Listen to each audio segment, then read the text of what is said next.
Good morning, this is Layla Rao, and I'm here in the next installment of our LIA100 series. And my guest today is Monica Hernandez, who is the CEO and founder of an agile company called Mas Global. Monica, welcome. Thank you for having me. Thank you for joining us. So to dive right in, tell us something about your journey and how you became the CEO of a consulting company. Sure. So I was born in Medellin, Colombia. So I'm a Latina, and I grew up in a humble neighborhood. I lived through some years of challenging times in Colombia. And then I had this amazing opportunity of a full academic scholarship for a software engineering degree in one of the top private colleges in Colombia. So that changed my life. And through that, I came to Texas to do an internship. And from there, I started an IT career in the US. So now I am, after being in a consulting company like Oracle, I decided to start my own journey as an entrepreneur using Agile and software development teams in Colombia and the US. That is amazing. So I've got to ask, did you make a conscious decision to specialize in IT, or how did that happen? Well, I was very intrigued by technology and what it could do. I was only 15 years old when I made the decision, so I didn't know quite what I was going to find. But as soon as I started, I knew that that was where I needed to be. So I guess it was somewhat a conscious decision, but I definitely enjoyed it. It sounds like you had a very clear sense of what intrigued you at an early age. Yeah, well, I always had a very supportive family. My mom always emphasized on the importance of education. And even once I got married, my husband quit his job so I could create my own business. So I think as women entrepreneurs, we always appreciate having a network of people that are willing to help us out. Absolutely. Let's talk about that. What was it like, the decision to start your own company? Was it just right time, right place, or did something make that decision inevitable?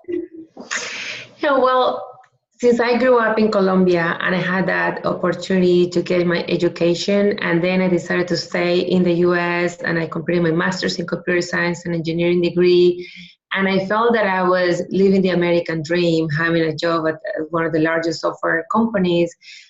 But then I wanted to create opportunities for others in my home country. I knew that there was so much talent in Latin America, and geographically we have the same time zone as the US. So being able to manage large global technology projects, I realized that sometimes projects didn't fail because of the technology, but because of the way people collaborated or didn't, or because of the communication. And so I felt that if I sort of leverage that talent and the proximity to the US, I will be able to provide opportunities to people back home and sort of give back to the community that way. That's an incredible perspective. How do you balance the cultural challenges of American clients and a Colombian workforce? Time alignment certainly helps, but there have got to be cultural challenges that come with that role. Yeah, that's a great question, because it's actually one of the advantages that Latin America talent has when working with American companies. The cultures are actually very similar, right? We follow the same type of sports. We're all very social people. A lot of people from Colombia is in the top of Latin America, so it's very common for some there to travel to the US. Colombia has increasingly become more available and more appealing to people to go visit. And so nowadays, when I say I'm from Colombia, they're like, oh, I was there, or my family was there, or I love to visit. When our clients come and visit our offices in Medellin, Colombia, they love the weather, they love the food. But I think above all is the people, right? It's very warm and very open. So I think if anything, the culture actually helps to build that close relationship and that high interaction that you want in any sort of agile environment. It sounds incredible, and it sounds like Colombia is a good cultural fit for Agile as well. I think it is, for sure. Yeah, in Agile, you want the teams to be open, and to know just wait for one person to dictate how to do things. So you want to empower the teams, and the teams need to be open to be empowered as well, right? So everyone needs to propose new things. Everyone needs to say, I didn't quite understand that. Can we go over that one more time? So I think that definitely helps when you're having those daily calls or the sprint planning and people are voting. You definitely hear people's voicing their opinions in a Colombian team. I did not know that. I'm delighted to know that. Has it been, what has been your experience like being an ambassador for both Agile in Colombia and the US, because you have all these hats that you wear? I think it's been great because I'm an American as much as I am a Colombian now. I've lived half of my life in the US. This is where I did my entire career in IT. So this is what I call home now. And so to me, being able to build hybrid teams, but some of our team members in our Agile teams are embedded at the customer side and they live in Texas and Wisconsin and California. And then we support those teams with our nearshore teams in Colombia. So I kind of get the best out of both worlds, and I get to visit my clients and my teams in the US, and then I get to go to our offices in Colombia. So I feel very blessed to be able to combine the cultures and the talent, the diverse talent, right? In our company, we have people from 9 different nationalities, which is amazing, right? There's been tons of research done in terms of more diverse teams being more innovative because you have all these perspectives that you bring to the table. That's extraordinary, because we sometimes forget when we talk about Agile teams, diversity is really needed for the game-changing nature of Agile teams, and you're delivering just that. Absolutely, and diversity includes different backgrounds and different nationalities, but also having women in our teams, right? And definitely leadership roles as well as developer roles. I mean, in our company, I'm a big advocate of women in technology, even girls in technology, because we have to start early on. We have some games and some things that we've done with girls in Colombia, actually, to sort of make it interesting for them, right? Like, this is also for you. It starts at a very young age, and we encourage everyone in our company to not only have diverse teams, but to be inclusive, right? To really listen to ideas from women and to encourage their participation in every level of projects, whether it's a technical decision or a management decision. I love it. Sounds like a recipe not just for a great Agile organization, but a great culture for all of us. Yep. Building upon that, can you talk a little bit about your community engagement, the programs you're doing for girls, all the things that you have done as a speaker? Sure. So we're very involved with the community. I'm in Florida. A couple of years ago, Mass Global was actually a sponsor of the Agile conference. So that was a very exciting experience. We had a booth. We had one of our Scrum Masters from the US there, our nearshore development director. We had Colombian coffee in our booth. So some people will be drawn to the smell of the great coffee we have. So that was an amazing experience. And then, of course, with Women in Technology, Medellin is a thriving city and is now the first Latin American city to host the 4th Industrial Revolution Center with the World Economic Forum. So decades ago, it was seen as a challenging city when it came to safety, and nowadays is definitely a technology destination for talent. A lot of the large companies are there. So we're very involved with the community there as well. We have some Microsoft MVPs who give talks. Some of our developers participate in meetups. There's a foundation that we support. I was there last Christmas with girls that go from 3 years old to 18 years old. We took a unicorn, is a robot, and then we had an app, and we told them how to use the app to change colors. And it was very girly, but very intriguing for them. And it's amazing how easy it was for them to learn the technology. And so those are the kinds of things that we do. Because I had this great opportunity with the scholarship that I received, then we also provide a scholarship for women in tech. So right now we're actually selecting a girl from a low-income neighborhood to have a software engineering degree, which is equivalent to a computer science degree in the US. And we want to do that in addition to English, because in a global digital economy, you have to be bilingual. So definitely very involved with our community. That is extraordinary. Given your experience in bringing these kind of opportunities to girls, especially Latina girls, what could organizations be doing better to bring in new perspectives, the groups of people, women, girls, who are not often represented? What could we be doing better? I would say there's a traditional way of looking at who is qualified to perform a role.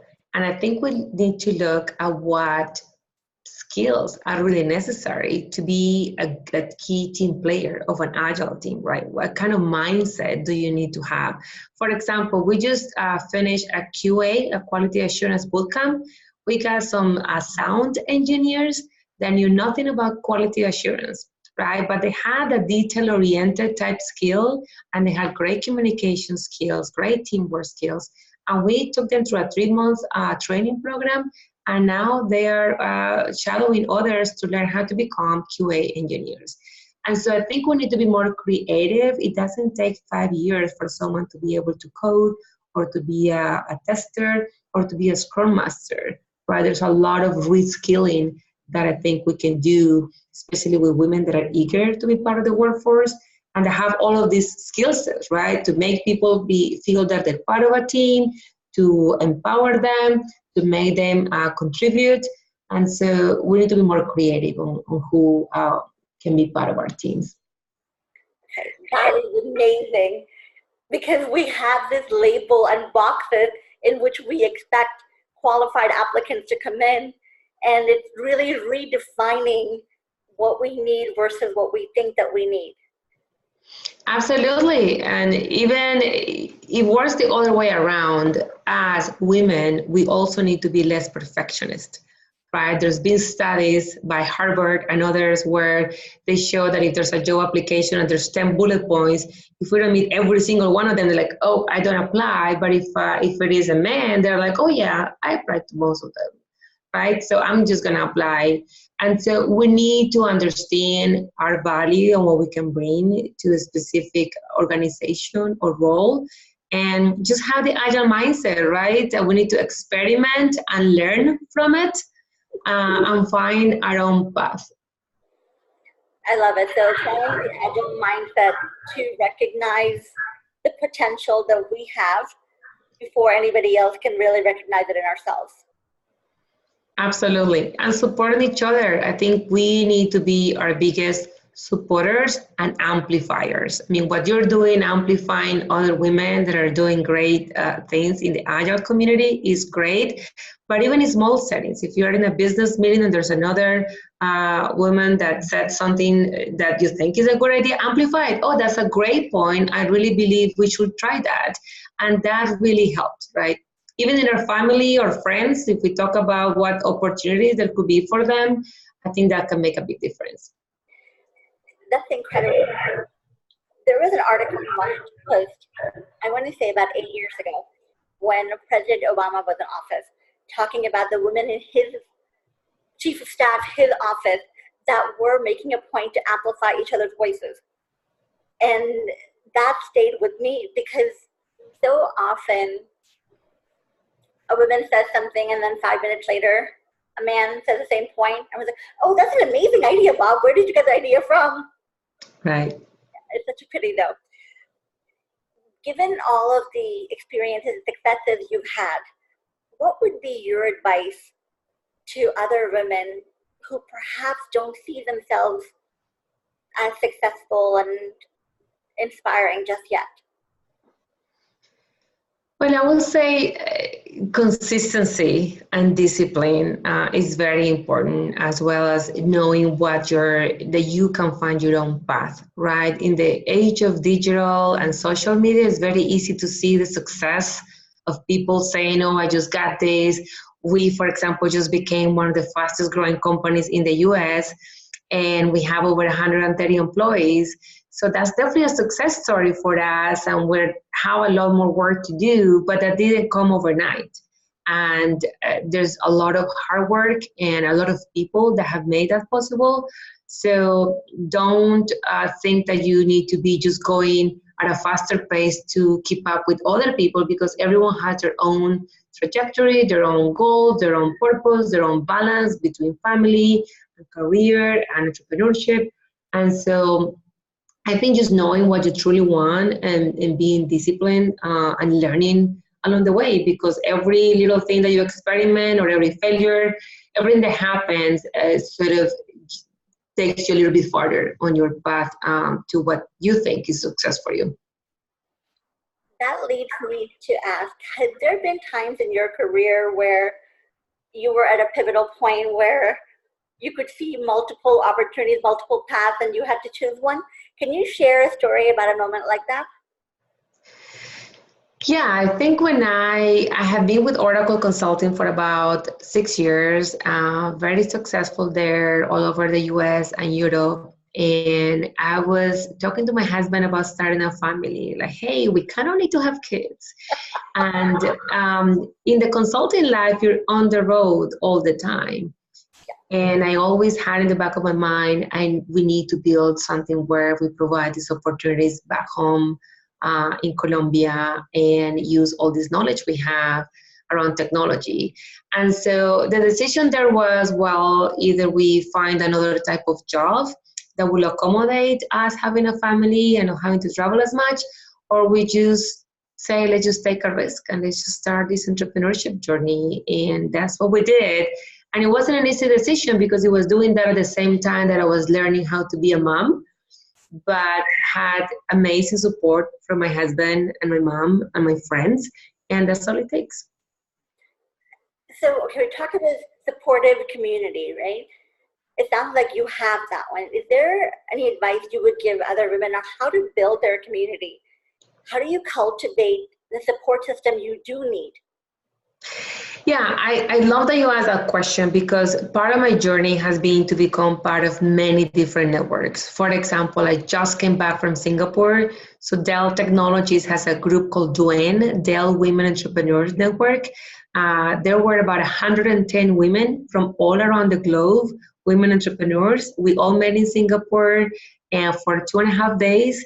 And it was amazing. We learned from each other. We realized that we all had similar struggles. And that we can help each other in many different areas. So find networks like that, right? For example, we're a certified women-owned company, so we're part of an organization called WeThank. We go to national conferences, there's local meetings, there's meetups, there's a Women in Tech organization. So find your tribe, right? Find maybe not one, but many groups, and see where you fit best, not only for you to get help, but for you to help others, right? It needs to be all fluid in terms of contributions. Everything you're saying resonates so much with me, because those are some of the values that we had intended for LIA. We have this structure called Offer Seek. The idea is that everybody is an expert in something. So rather than waiting for an expert or leader to lead, everybody share what you have based on where you are, so that you give and you take, and that we grow collectively. Absolutely. We all have something to offer. And I think that's very helpful when you are in a networking type environment, when you feel like, well, how do I start? Well, don't go in with the mindset, what am I going to get out of this? Go in with the mindset of, what can I offer? When I meet people, let's figure out if I can help them with something. And then when the time comes, they will help me with something that I need. I love it. Servant leadership in action. Yes. It sounds like you found that the agile mindset applies as much to your life and your choices as it does to your work. Definitely, right? It's being agile in everything that we do. And I'm not going to say that it's always been clear. In my own journey as a business leader, for example, I found that we were not always being as agile as we should have been. And now I'm trying to correct that. So again, success is not always linear, right? So we all learn from our own journeys. but definitely the mindset of minimum viable product, right? Just earlier today, I had a meeting with one of my leaders, one of my directors in Colombia, and she was very concerned about not having something 100% ready. And I said, remember, right, 20% of what we do has 80% of the impact. Let's focus on what truly matters. Don't worry if it's not perfect, and we'll go from there. That is brilliant advice that all of us can benefit from, I think. Monica, thank you so much. This has been an amazing conversation. No, thank you for having me. I've enjoyed it as well. Is there anything else you would like to add before I close this conversation?